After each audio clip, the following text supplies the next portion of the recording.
Assalamualaikum warahmatullahi wabarakatuh. Alhamdulillah.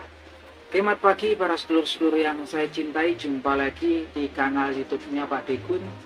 Oke para sedulur, kalau teman-teman di rumah dengar dalam video ini suaranya ada suara berisik, ini kondisinya dari tadi pagi hujan deras ya di kampung halaman saya. Tapi ya nggak menghalangi kita untuk ngobrol-ngobrol santai seputaran perpolitikan di pagi hari ini. Nah teman-teman, pasca pilkada serentak di seluruh wilayah Indonesia, kita semua saat ini sudah bisa mulai mengamati, mulai berhitung, dan mulai berspekulasi ya tentang kemenangan paslon-paslon yang maju di pilkada di seluruh wilayah Indonesia. Tentunya memang kemudian melalui hitung cepat ya teman-teman, quick count dari lembaga-lembaga survei, dan juga real count yang saat ini sedang dalam proses. Artinya memang hasilnya belum resmi, tapi memang gambarannya sudah tampak. Nah teman-teman, ini saat ini yang memang betul-betul sangat mengejutkan adalah kemudian bergugurannya calon-calon kepala daerah yang dimajukan oleh Partai Demokrasi Indonesia Perjuangan. Dan ini merupakan salah satu kondisi yang saya pikir ini suatu kondisi yang sangat kritis untuk Partai Demokrasi Perjuangan. Nggak cuma kritis, tapi juga kondisi yang sebetulnya memang memprihatinkan gitu kan, karena memang dari kemunculannya Partai Demokrasi Indonesia Perjuangan di era reformasi, partai ini seakan-akan memang partai yang kokoh, partai besar, dan sepertinya begitu dominan ya di perpolitikan di negeri kita. Nah saat ini memang kemudian calon-calon kepala daerah ini seperti di Jawa Timur, calon daripada partai PDI juga kalah ya, sepertinya tertinggal jauh hasil sementaranya dari calon yang diusung oleh partai Koalisi Indonesia Maju Plus. Begitu juga di Jawa Tengah, dan yang di Jawa Tengah ini yang betul-betul sangat memukul, saya pikir betul-betul sangat mengagetkan. Kenapa? Karena memang Jawa Tengah lah lumbung suaranya Partai Demokrasi Indonesia Perjuangan, karena Jawa Tengah ini merupakan kepala daerahnya pun dari kemunculan PDIP menang pemilu di awal reformasi ini selalu dipimpin oleh gubernur yang memang kader daripada Partai Demokrasi Indonesia Perjuangan dari masa ke masa. Dan ini sepertinya kemudian mengagetkan, siklusnya terjadi perubahan siklus yang mengagetkan, di mana saat ini calon daripada pasangan PDIP, calon daripada Partai Demokrasi Indonesia Perjuangan yaitu Bapak Andika Perkasa dan Hindar Priyadi, sepertinya juga tertinggal ya. Hasil quick count sama real count-nya juga tertinggal jauh dari pasangan yang didukung oleh KIM Plus, Koalisi Indonesia Maju Plus, yaitu Bapak Muhammad Lutfi dan Taji Yassin. Dan ini betul-betul sangat kritis, walaupun sebetulnya kondisi ini sudah mulai terbaca ya ketika Pilpres kemarin, di mana salah satu gacuan jagoannya Partai Demokrasi Indonesia Perjuangan yaitu Bapak Ganjar Pranowo ini kalah justru ya. Walaupun di pileknya dia menang Partai Demokrasi Indonesia Perjuangan di Jawa Tengah, tapi kemudian Bapak Ganjar Pranowo ini perolehan suaranya cuma sekitar 30 atau 36% ya, gitu kan. Di Jawa Tengah, di rumahnya sendiri, di rumahnya Partai Demokrasi Indonesia Perjuangan, di kandang banteng gitu kan. Artinya di situ kalau kemudian kemarin tanda-tanda ini sudah terjadi ya, dan ini memang salah satu penggembosan daripada kandang banteng memang yang terbesar memang yang terjadi karena memang dari internal sebetulnya orang-orang internal PDIP yang kemudian memposisikan diri berseberangan dengan Partai Demokrasi Indonesia Perjuangan. Kenapa? Karena memang kemudian di pilkada serentak saat ini mantan Presiden Republik Indonesia yaitu Bapak Joko Widodo yang dulu juga sepertinya dulu kadernya Partai Demokrasi Indonesia Perjuangan, kalau sekarang kita nggak ngerti ya, memposisikan diri berseberangan dengan Partai Demokrasi Indonesia Perjuangan, yang mana dia secara terang-terangan nyata kemudian turun gelanggang langsung kemudian mengendorse, mempromosikan, mengkampanyekan calon-calon yang kemudian didukung oleh Koalisi Indonesia Maju, utamanya yang ada di Pulau Jawa ya teman-teman, seperti di Jawa Tengah, Jawa Timur, dan kemarin di DKI Jakarta. Nah, ini memang efeknya sangat masif ya, karena memang kemudian sepertinya PDIP ini memang kalau terkena sakitnya dari dalam ya teman-teman, asal usulnya. Karena kan orang-orang yang ngikuti Bapak Joko Widodo ini juga notabene juga orang-orang dari internal PDIP yang sudah kemudian keluar dari Partai Demokrasi Indonesia Perjuangan. Jadi tahu betul dapur isi dapurnya PDIP ini kan. Dan ini memang kemudian kan mereka juga punya pengikut yang banyak, simpatisan yang banyak, yang sering disebut projo, yang dulu juga konyolnya lagi ini adalah para asal usulnya, benihnya adalah kemudian dari para simpatisan pendukung Partai Demokrasi Indonesia Perjuangan yang utamanya dulu banyak di Provinsi Jawa Tengah. Sekarang kemarin kemudian digunakan lah ini kan, memang kemudian digerakkan untuk kemudian menyokong pasangan yang kemudian sebetulnya nggak dicalonkan oleh Partai Demokrasi Indonesia Perjuangan gitu kan.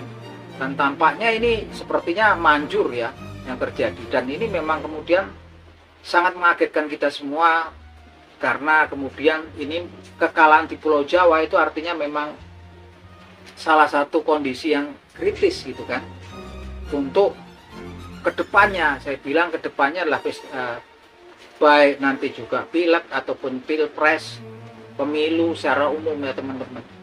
Dan ini memang kondisi yang sangat kritis, dan saya pikir memang saat ini memang saatnya untuk dari Partai Demokrasi Perjuangan untuk kemudian mulai evaluasi besar-besaran dan juga mulai regrouping serta konsolidasi ya, untuk kemudian ini memunculkan tokoh-tokoh muda baru yang memang kemudian bisa menggerakkan Partai Demokrasi Indonesia Perjuangan untuk bangkit. Dan saya yakin memang Partai Demokrasi Indonesia Perjuangan atau PDIP ini memiliki kemampuan untuk itu, karena saya menyaksikan sendiri dulu dari masa reformasi, ketika dulu baru muncul PDIP ini belum jadi siapa-siapa, mendapatkan tekanan rezim besar saat ini, rezim Orde Baru gitu kan, sampai kemudian banyak kejadian yang sebetulnya tragis waktu itu kan, perebutan kantor DPP PDI Perjuangan Jakarta ya dengan pengikutnya PDI Suryadi.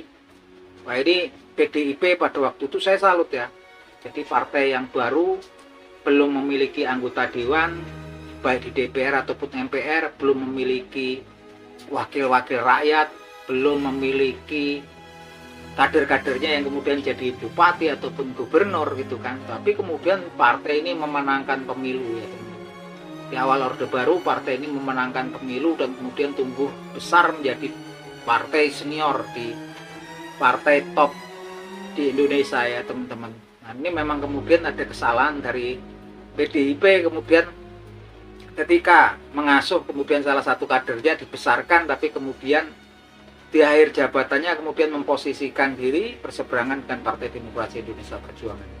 Dan memang kemudian ya pastinya karena orang-orang ini juga tahu sudah mengukur kekuatan Partai Demokrasi Indonesia Perjuangan ya, saat ini kemudian terjadi, betul-betul terjadi.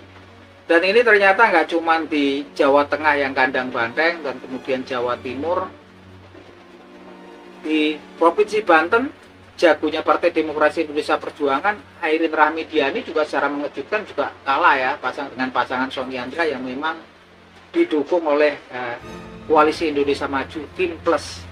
Begitupun juga kalau Jawa Barat kan memang sepertinya memang berat ketika berhadapan-hadapan dengan calon dari Partai Gerindra. Partai ini yang kadernya Bapak Deddy Mulyadi itu udah luar biasa susah ya kayaknya untuk ditangani. Jadi PDIP sepertinya melepas itu. Sedangkan Jawa Barat sendiri kan seperti yang kita tahu salah satu provinsi yang memang penduduknya terpadat, penduduknya yang terbanyak di wilayah dibandingkan wilayah-wilayah lain di wilayah Indonesia. Bayangkan di Indonesia itu jumlah penduduknya sekitar 285 juta. Di Jawa Barat sendiri penduduknya jumlahnya saat ini sekitar 58 juta. Dan harapan terakhir PDIP kemudian untuk menjaga kehormatan partainya, untuk menjaga kebesaran partainya saat ini adalah pilkada di DKI Jakarta, yang mana kemudian saat ini pun belum bisa dipastikan ya, bahkan masih saling klaim antara dua belah pihak, lagi-lagi antara calon Partai Demokrasi Indonesia Perjuangan yaitu Pramono Anung dan Rano Karno, yang kemudian memang berkompetisi dengan pasangan Ridwan Kamil dan Suswono, dan kemudian ada calon alternatif gitu kan, calon independen ya, Bapak Pung Darmo Pongrekun gitu. Yang mana memang kemudian sebenarnya kemarin memang ada ketika mantan Presiden Joko Widodo juga turun lagi-lagi mempromosikan pasangannya Ridwan Kamil Suswono. Sisi lain kemudian seperti ada pertolongan dari eksternal ya teman-teman, yaitu munculnya Anies Baswedan dan para pendukungnya yang disebut anak abah, yang kemudian bertekad untuk memenangkan calon yang disokong oleh Partai Demokrasi Indonesia Perjuangan, yaitu Pramono Anung dan Rano Karno. Dan ini merupakan angin segar dan efeknya luar biasa ya teman-teman. Nyaris ini sepertinya hampir kemungkinan besar satu putaran ya teman-teman. Dan kalau betul-betul kemudian di DKI Jakarta PDIP ini bisa memenangkan kontestasinya, tentunya julukan daripada kandang banteng bisa dari Jawa Tengah bisa berubah antara di Jakarta atau kemudian di Pulau Bali ya. Seperti yang kita tahu di pilkada di Pulau Bali juga calon daripada Partai Demokrasi Indonesia Perjuangan yaitu Bapak, karena ini Bapak Wayan Koster dan ini memenangkan ya, hitung cepatnya sementara saat ini unggul memenangkan daripada pesaingnya. Teman-teman, memang sepertinya ini suatu PR, harusnya PDIP sudah mulai berbenah diri, evaluasi, konsolidasi, kemudian menggandeng ya tokoh-tokoh yang kemudian bisa membangkitkan lagi kekuatan Partai Demokrasi Indonesia Perjuangan, utamanya kemudian untuk pemilu pilpres ataupun pileg di 2029 nanti. Dan yang memang paling dekat saat ini adalah dua sebenarnya tokoh dari PDI Perjuangan yang sebetulnya sepertinya mampu kemudian diberi tugas untuk membangun Partai Demokrasi Indonesia Perjuangan. Kalau kita lihat memang pasangan yang paling pas adalah kemudian Basuki Cahayapurnama atau Ahok dan para pengisi simpatisannya yang luar biasa yaitu Ahoker, untuk kemudian memang sepertinya dipasangkan digadang-gadang dengan Anies Baswedan dan pengikutnya yang disebut anak abah, walaupun sebetulnya kan sejarahnya mereka secara ideologi ekstrim berbeda gitu kan, dan mereka juga pernah terjadi konflik ketika pilkada DKI Jakarta di masanya Basuki Cahayapurnama berkompetisi dengan Anies Baswedan. Tapi memang saat ini memang suka nggak suka Partai Demokrasi Indonesia Perjuangan juga butuh sosok Anies Baswedan. Begitupun juga sosok Anies Baswedan yang sepertinya banyak pihak-pihak yang kemudian invisible yang berusaha menjegal membenamkan karir politiknya Anies Baswedan. Anies Baswedan butuh partai besar gitu kan, bukan cuma kemudian dengan organisasi kemasyarakatan lagi. Anies Baswedan sebagai tokoh nasional butuh partai besar, dan ini memang saatnya teman-teman. Oke teman-teman, ini obrolan kita di pagi hari ini. Hujannya semakin deras, suaranya tentu suara saya nggak terdengar jelas. Nanti teman-teman kita akhiri obrolan kita di pagi hari ini.